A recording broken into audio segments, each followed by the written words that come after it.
Killed outside of a Holland hookah lounge over the weekend is outraged. Anthony Lamb's family tells us that they were forced to raise $10,000 in order to bury him. Otherwise, the funeral home would have cremated him. 24-Hour News 8's Barton Dieters live in Holland now with the story all new at 6. Barton. Right, Brian.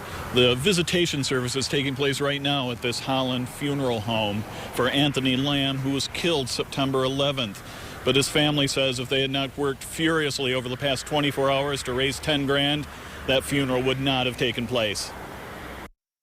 I was told that if I didn't have $10,000 to bury my son or some type of money to bury my son, that they were going to cremate him. 22-year-old Anthony Lamb was killed Sunday outside the Hookah Lounge in Holland Township. Lamb was in the middle of a fight. Shots rang out. Lamb was shot in the chest. His mother, Carol Williams of Kalamazoo, set up arrangements with Dykstra Funeral Homes on 32nd Street, the same funeral home that oversaw the funeral for her father. I just want to lay my son to rest in peace with dignity, like any human being should.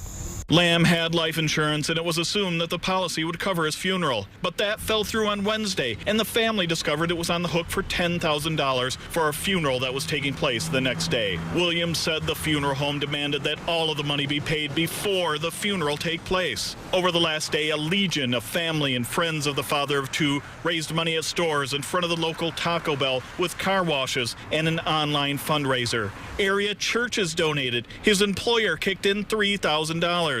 As we were talking to the mother today, she received a call from the funeral home saying they needed the remaining $400 by 4 p.m. today. That was paid by 14th Street Christian Reformed Church. I'm just so overwhelmed of the love and support that my family has gotten from people that I've never even met myself. We went with Williams as she went to confront the funeral home directors and make final arrangements. As you can see, she confronted them, and they allowed us to wait outside, but refused to answer questions. We could hear as they apologized to her while we were there and said the whole thing was a big misunderstanding. The family said they were treated much differently this time than previously.